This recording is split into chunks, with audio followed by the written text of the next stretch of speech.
Поплава во подрумските простории на специјалното јавно обвинителство уништила и оштетила докази во истрагата Империја. Тоа е предметот во кој Орце Камчев, Сашо Мјалков, Цветан Панделевски и 10 други се сомничат за повеќе кривични дела, меѓу кои измама и перење пари. Според добро упатени извори на 360 степени, поплавата се случила минатата недела. Случајно или не, веднаш по настанот обвинителката што го води предметот Империја, Лиле Стефанова, отсуствуваше од работа.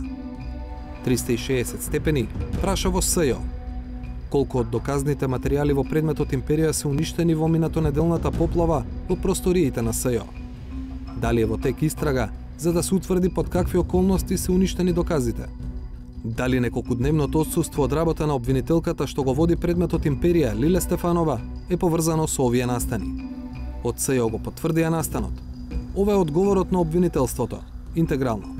Точно е дека поради дотрајност на севкупната инсталација за парно грејење, во објектот во кој е сместено СЈО протече една од цевките на тој систем, при што беше зафатена дел од документацијата на неколку предмети кои се водат во ова јавно обвинителство, меѓу кои на Империја, 300 и Шпион. При тоа треба да се има предвид дека во ова јавно обвинителство документите се скенираат, но доколку се утврди дека има документи кои не биле ставени во електронска форма, ќе се бара нивно обновување. Во моментот се испитуваат причините за конкретниот дефект и се спроведува внатрешна процедура со цел да се изготви попис и проценка на вкупната штета. Инаку од страна на СЈО осигурени се како објектот, така и опремата. Со оглед на тоа што 300 и Шпион се во фаза на судење, шанса за неповратна штета има само ке Империја, која е фаза на истрага. А ова и не е прв преседан поврзан со овој предмет.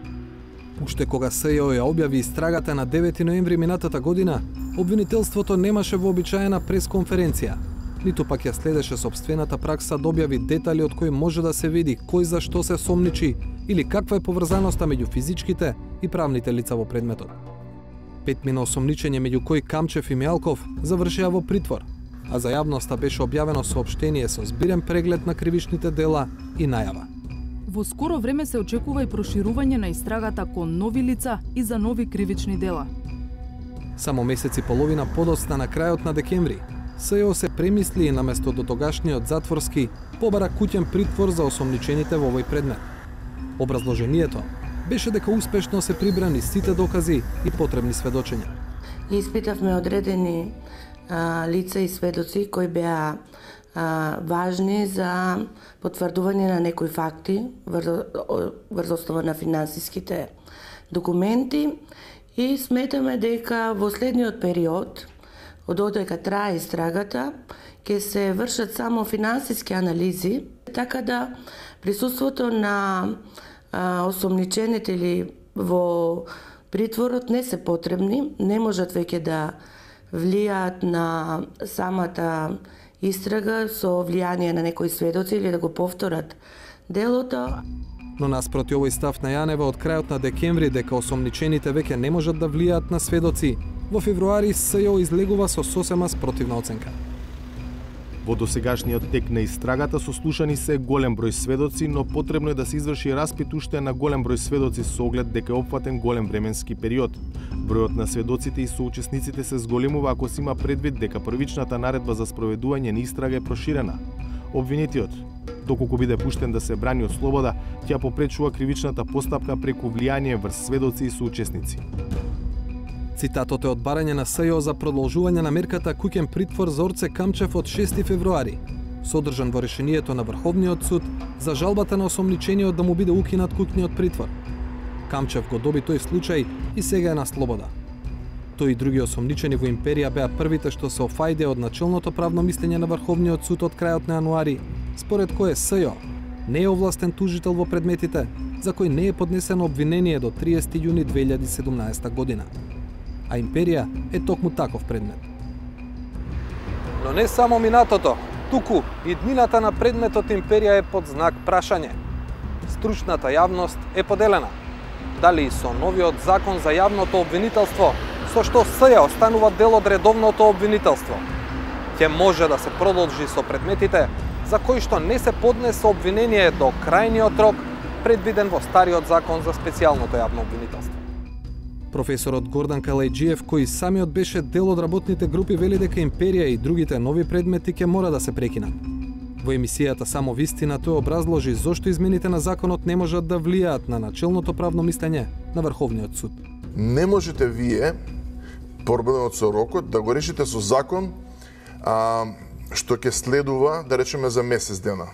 Бидејќи ако пак ја земаме во империја како пример, ако имате денеска дека квалификација дека тие и не знам кои се други од овие постапки, десетина колку се отворени по истекот на рокот, дека се тие неовластени и незаконски. Дека за нив нема да важат бомбите? За нив дека обвинителството... Не за...